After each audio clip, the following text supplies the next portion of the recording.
kita akan pergi kepada Tuan Haji. Okay, kita akan pergi pada Tuan Haji. Jadi saya kira Tuan Haji dah bersedia untuk bersama saya pada malam ini sekarang. Tapi Tuan Haji, ni ya Tuan Haji, ramai orang biasa dengan nama Tuan Haji ni. Setiap kali saya punya presentasi, saya akan sebut nama Tuan Haji.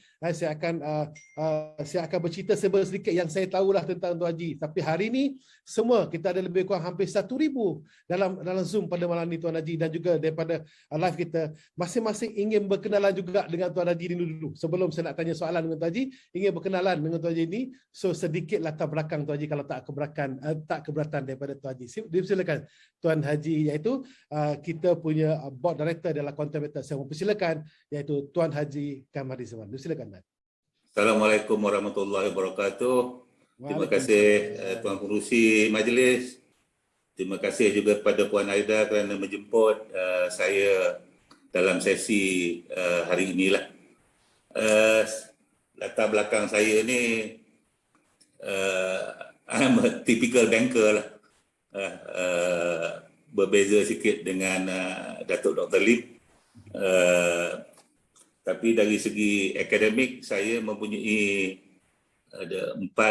I'm a qualified forester, I'm a qualified IT, I'm a qualified economist, dan juga mempunyai ijazah sarjana daripada Universiti Harvard dalam public policy. Itu dari segi akademik lah. Dari segi bidang kerja, saya pernah bekerja dengan forestry dan yang lamanya dengan sebuah bank pusat lah, Bank Negara Malaysia, selama 33 ke 34 tahun macam tu. So di bank pusat tu pelbagai tanggungjawab telah diberikan. Saya daripada junior officer sampailah director. Saya pernah menjadi chief forex dealer. Saya juga pernah antara kerja saya menggubal dasar-dasar keuangan, dan juga pernah juga menjadi bekerja di luar pesisir Labuan, bank lah ya, bukannya oil lah. Dan juga saya pernah juga menjadi pengarah penyiasatan di Bank Negara Malaysia sebelum ini. So dari segi background tu itulah dia. Hari ini saya sit dalam beberapa lembaga pengarah di pelbagai, kebanyakannya terlibat dengan keuangan. Dan di Quantum Metal Malaysia ni saya telah diminta oleh Dr. Lim sebagai pengerusi Quantum Metal Malaysia. Itulah sedikit sebanyak tentang latar belakang saya. Di Bank Negara itu antara benda yang mungkin menarik ialah semasa menjadi pengarah penyiasatan, cuba membendung skim cepat kaya. Kalau tuan-tuan pernah dengar nama-nama, ada nama yang Dr. Lim sebut tadi itu, dan ada pelbagai-bagai nama lah. Kami terlibatlah di dalam memastikan pelanggan ataupun orang ramai dilindungi dari segi perundangan dan tidak terjebak oleh mana-mana pihak yang cuba membuat aktiviti penipuan. Itulah antara aktiviti yang saya anggap bukan aktiviti lah, tanggungjawab yang agak berat. Dan antara benda yang diberi penekanan di Quantum Metal tu samalah juga, memastikan pelanggan-pelanggan terpelihara, tidak terjebak dalam apa-apa aktiviti penipuan. Jadi itu adalah filosofi Quantum Metal, mematuhi segala perundangan, mematuhi segala peraturan, mematuhi segala garis panduan yang ditetapkan oleh mana-mana pengawal selia. Itulah ya. Terima kasih Tuan Haji. Okey. So itu bila kita lihat latar belakang yang diceritakan oleh Tuan Haji tadi, saya kira sebenarnya telah memberikan jawapan kepada keseluruhan kita punya hampir 1,000 orang pada malam ini Tuan Haji. So maknanya quantum metal walaupun Tuan Haji dalam bidang kewangan, bidang financial, tapi bergabung dengan Datuk Lee Kuan Yew dalam bidang emas. So saya kira itu satu gabungan yang sangat mantap. Siapa dah di perundangan tu yang penting Tuan Haji. Perundangan yang kita penting, dan kita lebih jelas apa yang Tuan Haji Kamari bercerita pada kita tadi tuan-tuan, tuan-tuan dan puan. So maknanya kita Tuan Haji kita anggap maknanya Tuan Haji ini sebagai backup dari segi perundangan di dalam quantum metal ini. Sebab dari segi pengalaman, dari segi expertise yang ada daripada Tuan Haji ini, insya-Allah kita rasa aman dan selamat kita dapat berbisnes dengan cara yang betul dan mengikut undang-undang yang ada pada ketika ini. Baik Tuan Haji, sedikit soalan ni, tapi yang paling penting ni pada Tuan Haji, tapi satu soalan je untuk Tuan Haji ni. Satu soalan ni, tapi saya rasa satu soalan ini akan merungkai kepada semua soalan. Saya rasa akan merungkai. Jadi soalan dia Tuan Haji ialah daripada business model. Business model dan juga natural business quantum metal sudah segi perundangan, apakah pandangan ataupun pendapat ataupun Tuan Haji punya nasihat kepada kami semua sekali untuk sedikit info daripada Tuan Haji. Silakan Tuan Haji. Ya, terima kasih. I think kalau you tanya soalan ni bermakna memang terbuka lah semua discussion hari ini. Jadi saya cuba memberi satu soalan je tadi. Tuan Haji satu soalan tu dia menyeluruh. Dia menyeluruh insya-Allah. Dia menyeluruh kan, dia membuka kepada semua bidang lah, sebab dia bukannya boleh narrow kepada satu skop. Pertama sekali saya akan menggunakan dua bahasa lah ya. Bahasa Melayu dan bahasa Inggeris, yang mana saya boleh guna bahasa Melayu, saya guna bahasa Melayu. Boleh Tuan Haji. Perdagangan emas ni pada hari ini tidak diregulated lah ya. Tidak diregulated, yang di mana ia tidak diperlukan ada special license ataupun approval dari mana-mana pihak berkuasa. Special license itulah ya.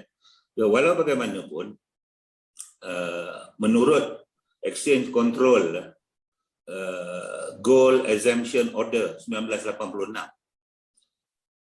every person, tiap-tiap person adalah bebas untuk membeli, memberi pinjaman, menjual, meminjam atau mengekspor emas.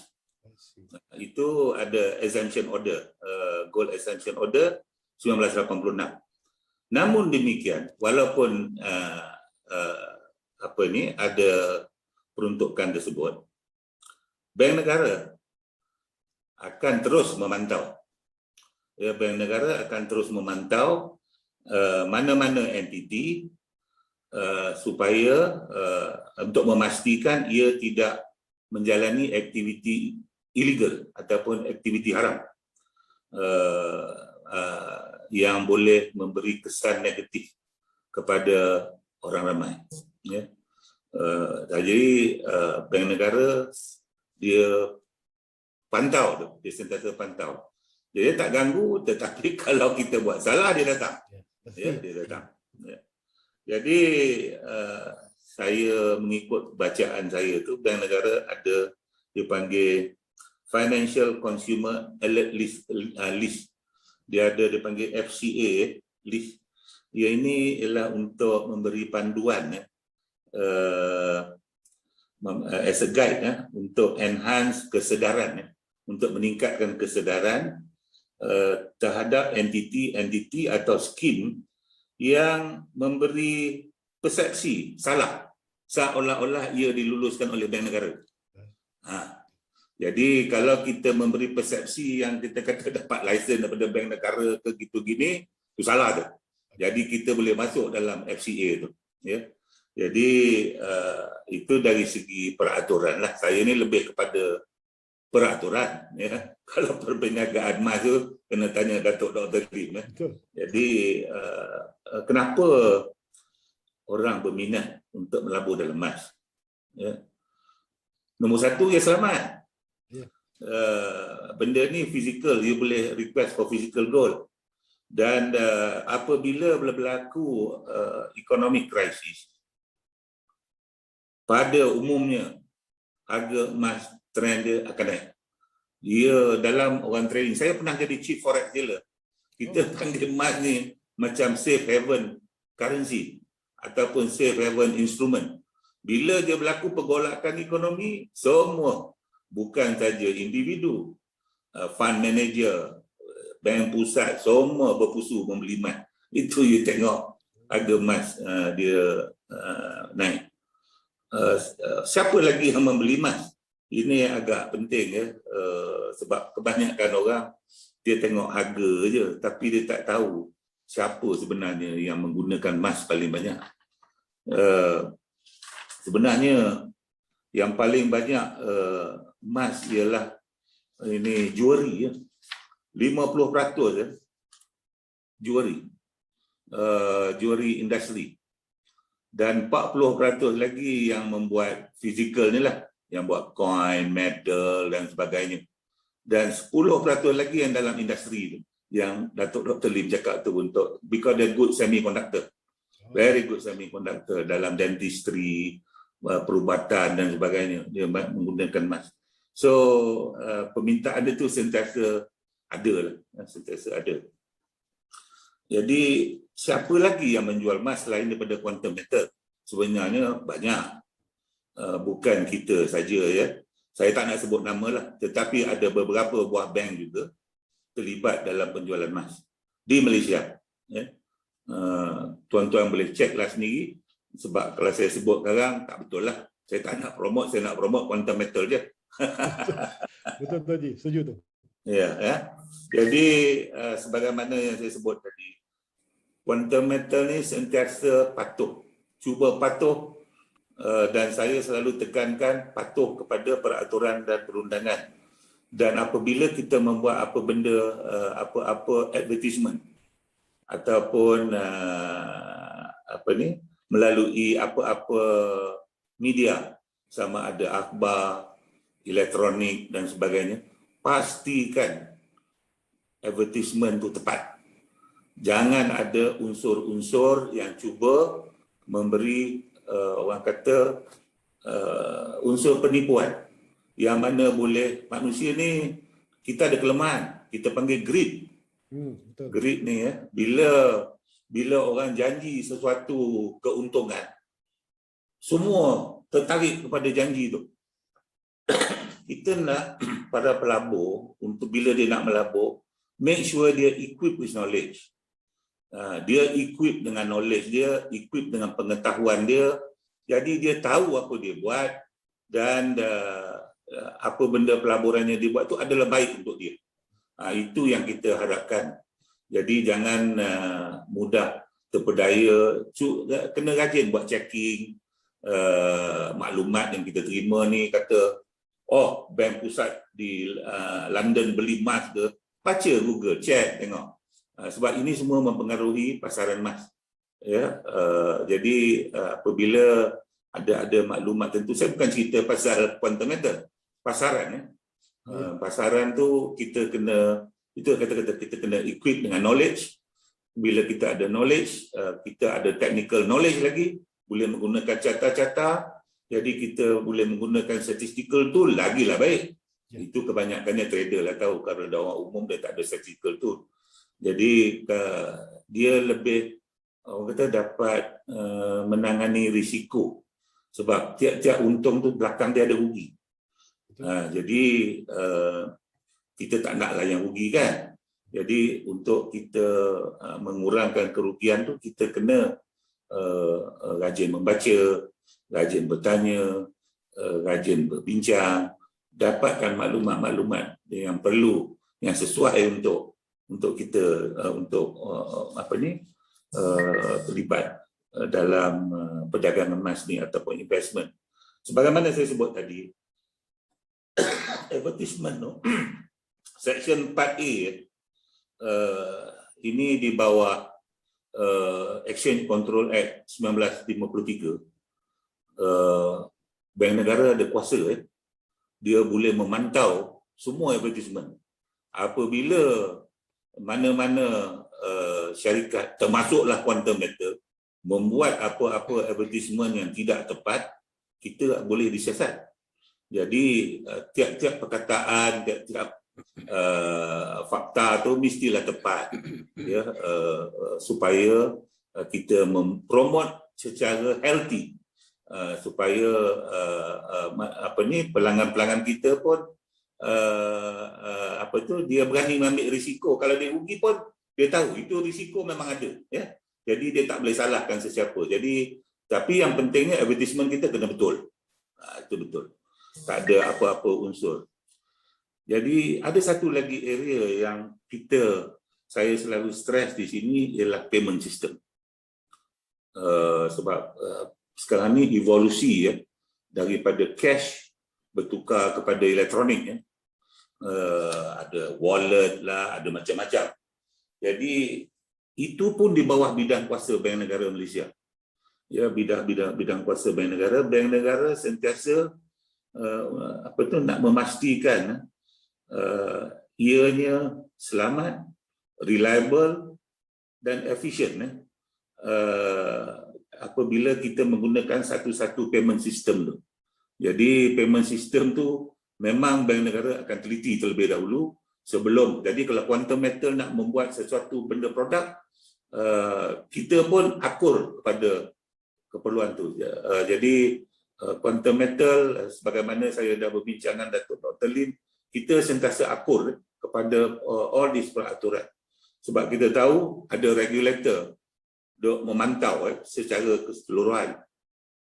Jadi apabila kita menggunakan benda yang betul, jadi di sinilah orang datang confident, because kalau mana-mana institusi yang tidak diregulate, orang tak ada confident. Apabila ia diregulate, payment system kita guna yang regulate, orang akan very confident menggunakan apa-apa produk dan jenama yang digunakan dengan Quantum Metal. Itu adalah penting. Sebab kalau sistem payment ni tidak menggunakan yang sah lah, ya, ia boleh berlaku systemic risk. Apabila berlaku systemic risk, orang hilang kepercayaan terhadap katakan e-wallet. Jadi lagi masalah besar. Macam kata orang tak nak percaya cek dah. Orang nak pakai cash je. Pakai cash ni lagi banyak masalah. Nak bawa kulu kilir duit banyak, kan. Jadi itu satu area. Bila saya sebutkannya, saya masuk lagi satu area. Dia panggil Anti-Money Laundering dan Anti-Terrorism Act 2001. Di sini very clearly state, kalau tuan-tuan Google, tu saya kata kena rajin membaca, ya. Dia menyatakan, saya baca dalam bahasa Inggeris, states that for dealers in precious metal, termasuklah quantum metal, and precious stone, yang membeli belian batu-batu mahalnya, of the Act, as of 1 Julai 2008, requires all dealers of precious metal to report transaction that exceed certain specific threshold. Saya nak maklumkan di sini, saya nak mengesahkan di sini, Quantum Metal is a reporting institution. Kita patuh kepada peraturan. Jadi threshold yang dimaksudkan tu, kalau kita beli dalam tunai, saya tak galakkan sangat orang beli dengan tunai ni. Nombor satu, bahaya, bawa duit gulu kilir. Nombor dua, orang suspicious. Jadi kalau you beli, elok melalui transfer. Transfer ataupun daripada bank account, itu bagus. Sebab apa? Semua bank dia patuh pada amla. Kalau kita bawa cash, orang persoalkan. Jadi apabila individu, dia punya had dia ialah 50,000. Apabila dia membeli lebih kepada 50,000 tunai, cash, ya, dia akan dilaporkan kepada Bank Negara. Ya. Tapi kalau dia beli melalui elektronik, tak apa. Tunai, tunai. Jangan bawa 5 ketul duit. Berapa bandel. Satu ilmu baru tu. Ilmu yang betul tu. Sama juga dengan itu individu. Kalau entiti 300,000. Syarikat lah. Sebab syarikat orang tak pernah beli pakai cash ni. Semua transfer. So itulah sedikit sebanyak tentang bagaimana Quantum Metal menaikkan kepercayaan, memberi kepercayaan. Di samping itu, produk kita adalah disertified oleh ISRA. So ini syariah compliant.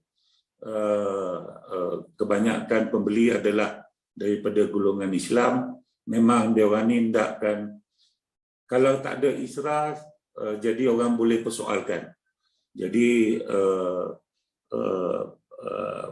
apa ni, certification satu, audit satu, ya.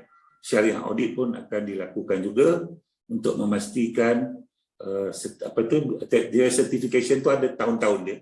Sampai certain period dia akan audit balik, dia akan reissue balik, ya. Dan untuk memberi keselesaan dan confident kepada pelanggan Quantum Metal, Quantum Metal bukan sahaja menggunakan ISRA, malah kita dah employ a very competent person untuk memainkan peranan as compliance syariah officer. So sekarang di Quantum Metal dah ada competent person yang mempunyai akademik yang mencukupi untuk membuat kerja-kerja compliance untuk pematuhan syariah, dan beliau juga akan diminta untuk melakukan audit syariah terhadap produk-produk. So dengan semua ni, saya yakin pelanggan-pelanggan Quantum Metal lebih selesa dengan apa yang saya kongsikan ni, sebab selalu saya bila berjumpa orang tanya, betul ke syariah, how do you monitor? Jadi this is how we do. We don't only get it certified, we also have people who make sure that it comply all the time. Bila dia tak comply, dia kena bentangkanlah kepada lembaga pengarah. Jadi kenapa dia boleh berlaku, bagaimana kita nak mengatasinya. Kita tak nak ia terus berlaku sekiranya dia tak comply dengan syariah. Jadi kadang-kadang boleh tersilap, boleh berlaku. Even dalam bank pun, saya pengurusi sebuah bank pun boleh berlaku, ya. Jadi bagaimana kita nak mengatasinya, adalah kaedah-kaedah dia sebagaimana yang dinasihatkan oleh Majlis Syariah. Itulah sedikit sebanyak saya buka semua topik tu. So saya pulang balik kepada MC. Baik, terima kasih kepada Tuan Haji. Tuan Haji punya pencerahan pada malam ini dan juga sedikit nasihat. Dalam pencerahan itu ada nasihat telah membuatkan lebih ramai orang jatuh cinta dengan Quantum Metal pada malam ini, saya yakin Tuan Haji. Sebab pencerahan itu dia merangkumi semua, Tuan Haji. Jadi kita dah nampak dah gabungan antara Datuk Nikonsul dengan Tuan Haji ini, yang mana orang yang berpengalaman dalam bidang undang-undang, kewangan, Datuk Nikonsul dalam bidang ini. Jadi kami nampak, kami semua, all the members nampak satu gabungan yang sangat mantap. Inilah sebenarnya yang kita perlu. Kerana macam Tuan Haji cakap tadi, ya, pada 4-5 tahun lepas penuh dengan skim cepat kaya dan banyak siasatan yang dilakukan. So kadang-kadang manusia ni bukan nak kesempatan itu, tapi kalau ada peluang mereka cari juga. Ada peluang mereka cari juga. Jadi itu yang berlaku Tuan Haji. Tapi bila adanya satu syarikat yang seperti ini, yang mengikut undang-undang, yang report kepada AMLA, yang seperti yang Tuan Haji cerita tadi, saya rasa selepas ini insya-Allah semakin ramai yang akan jatuh cinta kepada Quantum Metal. Jadi saya kira kepada anda semua sekali tuan-tuan, saya kira anda semua telah mendapat satu penjelasan daripada Tuan Haji sendiri tentang perundangan, tentang keuangan financial, tentang nasihat, tentang periklanan kita. So kita harus berhati-hati jugalah dalam periklanan. Dan untuk buatan Tuan Haji, kami sendiri Tuan Haji setiap minggu kami akan membuatkan setiap Selasa malam kita bercerita pada klien, kita berceritakan semua A to Z dengan cara yang sebaik mungkin supaya tidak terkeluar cerita-cerita boleh kata overclaim ke apa, tidak terkeluar cerita-cerita seperti itu. Dan setiap hari kami Tuan Haji, kita juga mengajar, adakan kelas mengajar fundamental analysis dan juga fundamental analysis supaya mereka tahu kenapa harga emas turun, harga emas naik. Jadi mereka aware dan mereka tahu risiko-risiko yang akan berlaku. Jadi dan mereka tahu di mana mereka nak beli, waktu terbaik untuk beli. Dan setiap hari Sabtu Tuan Haji, kita buat coaching. Angel Group membuat coaching kepada all the consultant di bawah naungan Angel Group ni untuk menjadi seorang konsultan yang beretika, seorang konsultan yang faham dan ada ilmu dalam bidang marketing. So insya-Allah mudah-mudahan kita sama-sama dapat manfaat yang baik pada malam Haji. Terima kasih banyak Tuan Haji. Tuan Haji, lepas tu saya biarkan Tuan Haji bercakap. Agak lama sikit Tuan Haji banyak apa. Satu soalan je Tuan Haji ni. Tuan Haji ni satu soalan, tapi Tuan Haji telah merangkumi semua soalan dan juga jadi saya kira pada semua yang menonton pada malam ini dan juga yang live di Facebook, anda dapat sedikit kefahaman yang lebih jelas, yang mana hari ini kita lihat dua